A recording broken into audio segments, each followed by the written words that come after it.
Congolais, mes chers compatriotes, je formule le vœu que l'année 2020 soit celle du début de la reconstruction pour un Congo meilleur, puissant, prospère, indépendant et souverain. Je suis heureux de vous présenter au nom du RCK tous mes vœux de réussite, de liberté et de bonheur pour l'année 2020 qui s'ouvre, pour qu'ensemble nous mettions tout en œuvre pour la vision d'un nouveau Congo. Le RCK met toutes ses forces au service de la nation pour qu'elle puisse reprendre sa dignité et sa grandeur. Je profite de cette occasion pour remercier à nouveau celles et ceux qui ont fait confiance au RCK, aux femmes et aux hommes qui m'accompagnent aujourd'hui dans cette lourde tâche de la libération totale du Congo.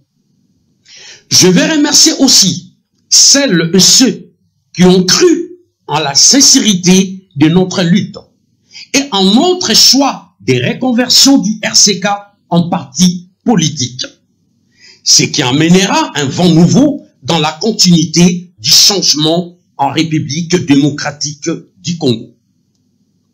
Cette fin d'année 2019 a été malheureusement encore marquée par la mort dans notre pays. C'est être complice. Ne pas en parler, c'est refaire l'offense aux morts et à la nation.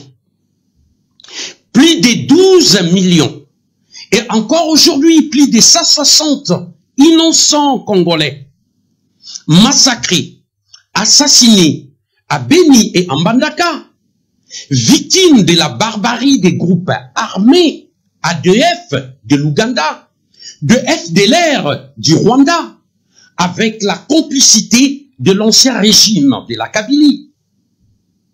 C'est la République démocratique du Congo tout entière qui a été atteinte par ces atrocités. Et je renouvelle toutes mes condoléances aux familles touchées. Après les temps du sang, de larmes, de la douleur, doit s'ouvrir le temps de l'action. La levée en masse contre ces traitements inhumains dans toutes les villes de la République démocratique du Congo est indispensable. Lorsque l'histoire se répète, il devient urgent de rallumer la flamme de la résistance selon l'article 63 de la Constitution de notre pays pour protéger, sécuriser et défendre la population ainsi que nos frontières. Le RCK propose la mise en place d'un tribunal pénal international pour juger tous les criminels du peuple congolais. Car il ne peut y avoir une vraie et solide paix sans la réparation aux victimes par la justice. En réaction à ces événements, la population vient de montrer que la République appartient à tous les Congolais. Quelles que soient nos opinions politiques, religieuses, claniques ou quels que soient nos désaccords, restons attentifs les uns aux autres, prenons notre part des responsabilités. Soyons des citoyens et patriotes engagés et unis pour bâtir un Congo de paix et de valeurs. Soyons créatifs, travailleurs et solidaires afin que nos enfants puissent jouir des bonheurs de cette terre. Veillons à ce que l'école de la République reste le lieu de transmission de notre histoire et du savoir.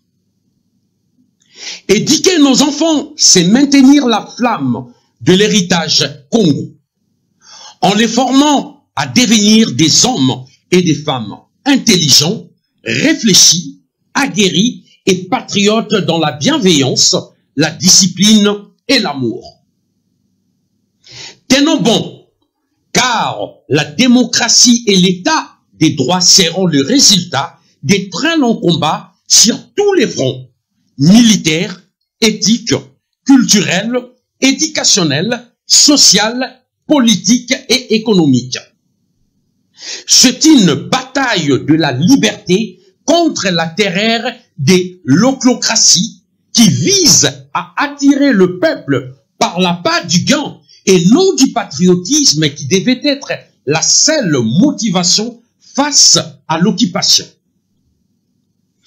Comment rester sourd à l'appel de tous ceux qui vivent dans la difficulté quotidienne, la misère, la pauvreté, sans salaire ou un traitement trop bas, sans logement, des moyens de transport défaillants, pas d'eau potable, ni d'électricité, celles et ceux qui souffrent dans leur fort intérieur de n'être pas reconnus pour ce qu'ils valent.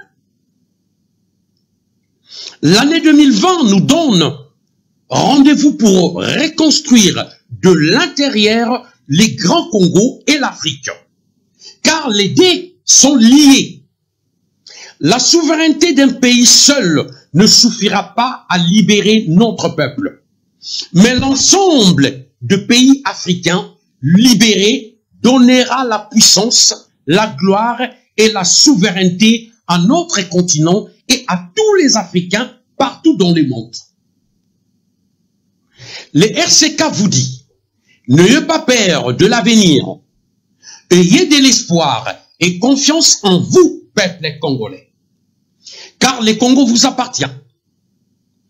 Il est urgent que l'État congolais puisse s'occuper de vous.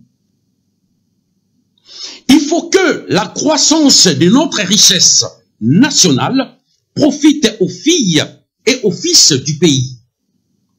Qu'une gestion sérieuse nous permette d'entrevoir le meilleur moyen de créer des emplois, l'occasion de réduire les inégalités disproportionnées de notre société en partageant plus justement les fruits de l'effort commun. C'est ainsi que nous félicitons le président de la République démocratique du Congo, M. Félix Antoine Tshilombo Tshisekedi, pour toutes les actions courageuses qu'il a menées avec détermination dans des circonstances particulièrement difficiles. Le RCK appelle à tous les filles et fils du Congo courageux, déterminés et des vrais patriotes, où qu'ils soient, à s'investir corps et âme dans cette reconstruction pour que notre but soit atteint rapidement. Les jours sont comptés et notre pays ne doit pas être balkanisé. Croyez-les, mes chers compatriotes, plus nous serons unis autour des idéaux, patriotisme, travail, unité, solidarité, responsabilité et souveraineté qui ont fondé notre nation, et mieux la République démocratique du Congo se portera. Et plus grandes seront ses chances de tenir sa place dans le monde de demain. L'année qui s'achève a été difficile pour tous. Et je souhaite de toutes mes forces que la République démocratique du Congo offre à ceux et celles qui l'aiment les visages qu'ils attendent d'elle. Alors, mes chers compatriotes, je vous souhaite une heureuse année 2020. Puisse la paix et la beauté de notre pays voir les jours par la sueur de notre front à tous. Vive le RCK dans la liberté, l'unité et travail. Vive la République démocratique du Congo. Je vous remercie. Ingeta.